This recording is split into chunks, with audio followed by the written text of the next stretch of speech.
네, 여러분 안녕하세요. 약속했던 대로 PC 데이터 즉시 분석해 드리도록 하겠습니다. PC 데이터 바로 즉시 분석할 텐데요.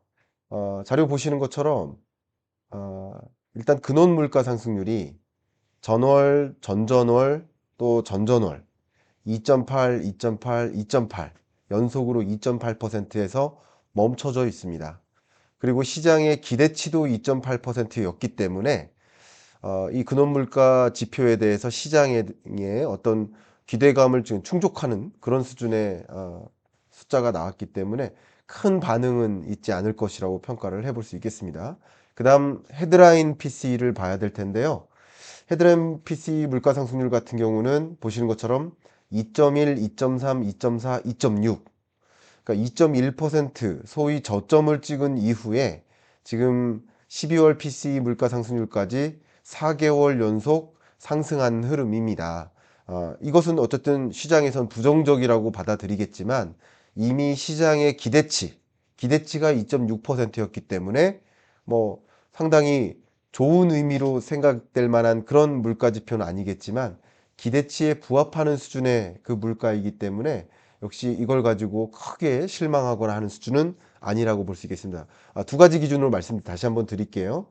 PCE와 근원 PCE가 시장의 기대치에는 정확히 부합합니다. 그러나 추세적으로 보면 물가가 근원 물가는 2.8%로 반등한 이후 안 떨어지고 있고 어쨌든 기존 4개월 연속 물가 상승률이 반등하고 있는 흐름이니까 좋은 숫자는 아닙니다. 금리 인하 중단하겠구나. 정말 그동안에도 금리 인하 중단에 대한 생각을 많이 갖고 있었는데 그 의지가 더 굳어지는 그런 흐름이라고 볼 수 있고 시장은 이런 면에 있어서 다소 실망 이렇게 평가할 수는 있겠지만 이게 큰 어떤 시장의 요동을 칠 만한 시장의 기대치를 넘어설 만큼 2.9%의 근원 PC를 기록하거나 또 시장의 기대치를 넘어설 만큼 헤드라인 물가 상승률이 예를 들어 2.8%까지 올라가거나 그런 수준까지는 또 아니기 때문에 큰 충격까지는 아니겠다. 큰 충격은 아니지만 뭐 좋은 데이터가 나온 것은 아니겠다. 이렇게 두 가지 의미로 해석을 좀 전해드리겠습니다. 이 PCE 물가 지표가 지금 방금 발표가 됐고 역시 그 이외의 나머지 물가 지표를 가지고 현재 물가 상황을 좀 진단해 보면 좋겠는데요.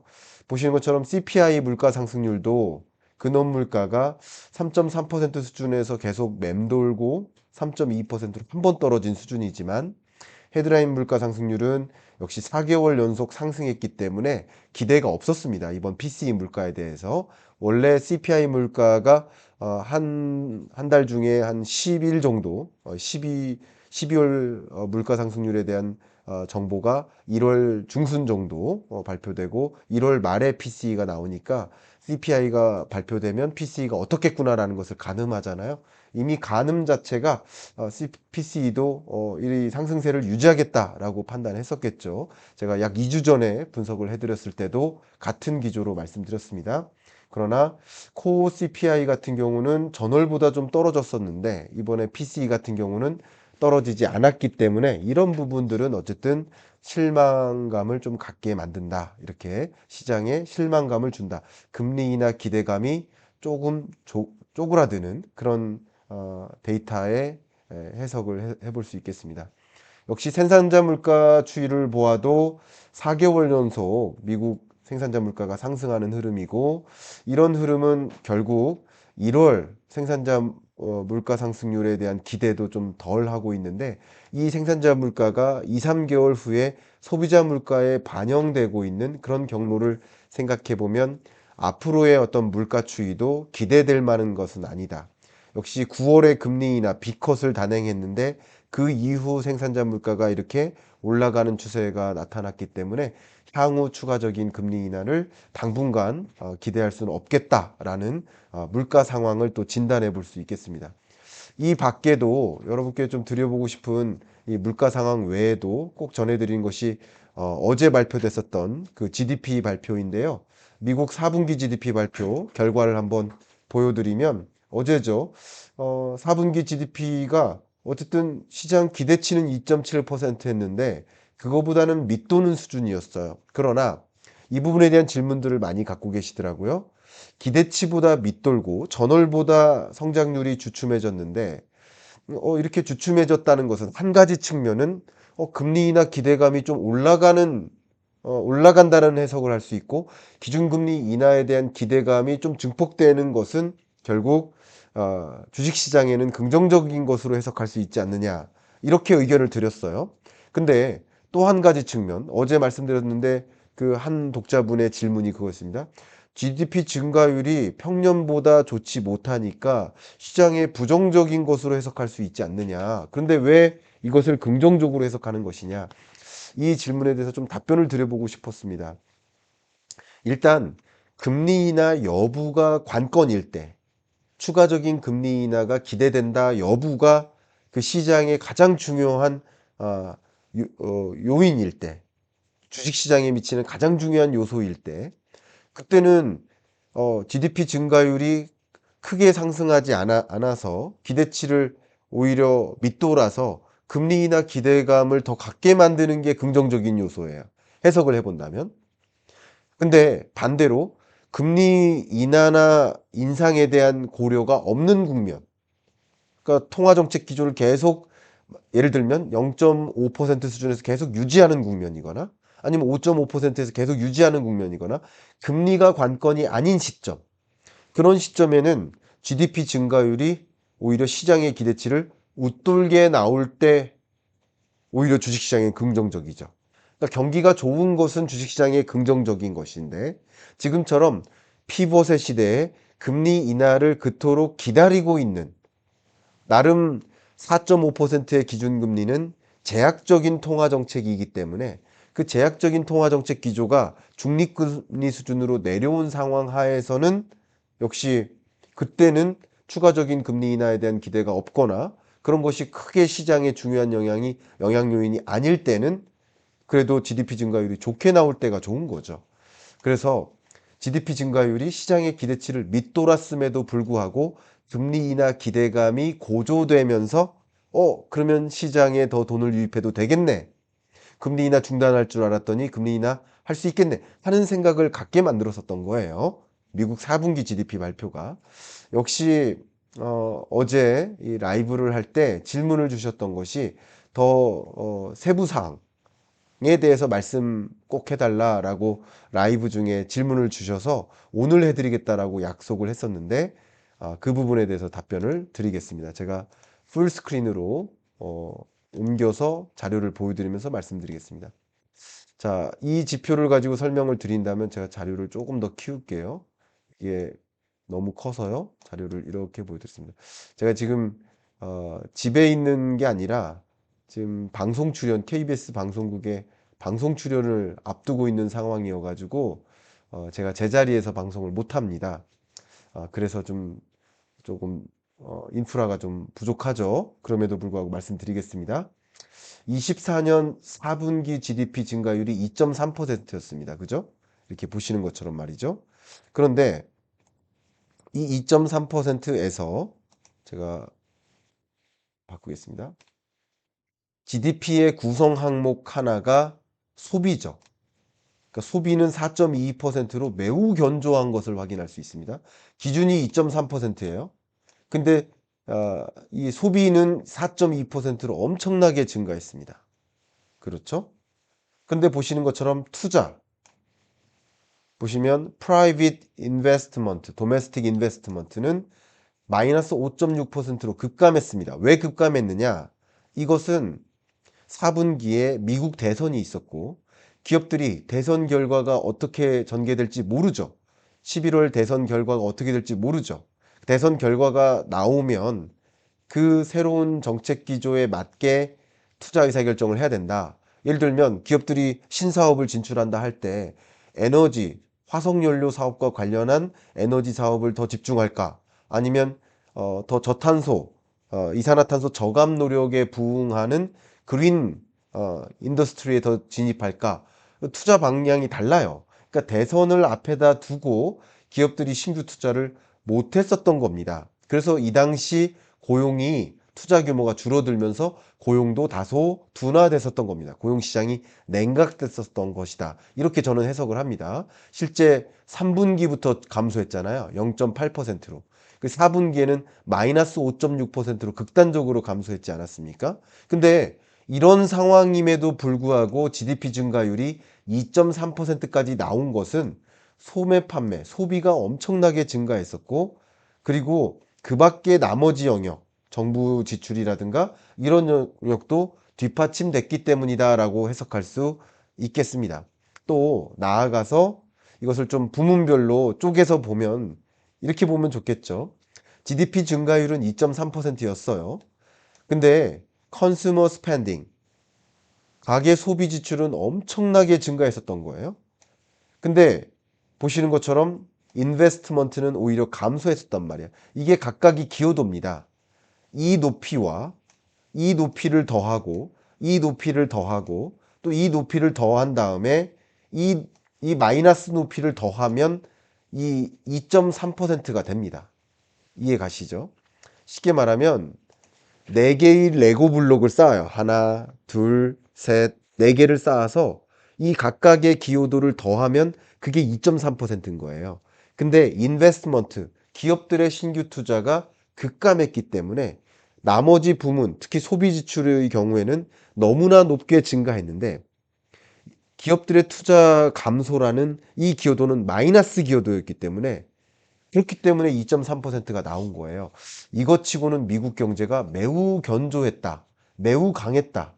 결국 이 숫자에 대한 의미를 해석해 볼 수 있겠습니다. 그러니까 소비가 뒷받침되니까 금리를 인상했고 인하했음에도 불구하고 그럼에도 불구하고 어쨌든 지금까지 소비가 뒷받침되니까 GDP의 내막을 들여다보면 그러니까 소비자 물가 상승률이 안 잡히는 것이다. 수요가 뒷받침되니까 이렇게 해석 의견을 좀 드려보도록 하겠습니다. 자, 이렇게 경기 판단까지 해드렸습니다. 그러면 실시간으로 금리 인하 기대감 변화는 어떤지 실시간 금융시장 영향을 말씀드리겠습니다. 제가 11시에 생방입니다. 그래서 더 길게는 못 해드리고 급하게 짧게만 분석해 드리겠습니다. PCE 데이터가 발표되기 전 단계 그 시점만 해도 보시는 것처럼 금리 인하에 대한 기대감이 16% 정도 됐었어요. 근데 오늘 이 PCE 데이터가 막 발표됐죠. 금리 인하 기대감의 변화가 어떤지를 확인해야 되는데 앞에 말씀드렸던 것처럼 시장의 기대가 큰 차이가 없었기 때문에 지금 업데이트를 막 했습니다. 똑같아요. 16%인 거예요. 금리 인하 기대감의 변화가 사실 없었던 거예요. 시장의 기대에 정확히 부합하는 PCE 데이터가 나오니까 가장 중요한 게 결국은 시장의 기대에 부합하는가 아닌가인데 시장의 기대에 부합하게 물가가 반등하는 것이죠. 그렇게 생각해 보면 좋겠습니다. 시장의 기대치에 부합하는 그런 물가 지표가 발표되었다. 역시 시장에 주는 어떤 충격도 크지 않을 거라고 생각을 합니다. 한번 보시면 자, 잘 보이시죠? 이게 금리인데요. 시중금리가 PC 데이터 나온 이후 소폭 상승했습니다. 그죠?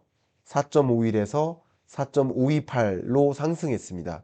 이게 소폭이나마 기준금리 인하 가능성이 줄었다라고 해석하는 거죠.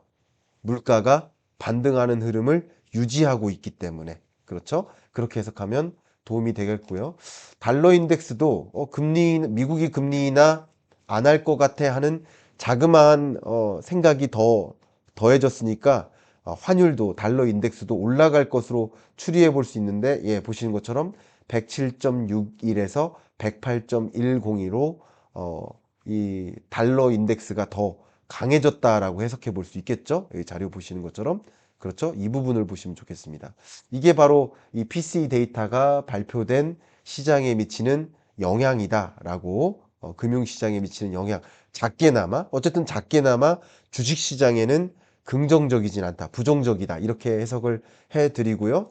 그러나 그 영향이 크지 않기 때문에 이 PC 데이터의 파급 영향이 크지 않기 때문에 그렇기 때문에 그 밖에 나머지 요소 뭐 딥시크라든가 뭐 그 밖에 테크놀로지 기업들의 실적 기대감이라든가 나머지 요소가 더 중요한 변수로서 시장에 작용할 것이다. 이런 생각, 의견을 지금 드립니다. 자, 이제 마무리 짧게 하도록 하겠습니다.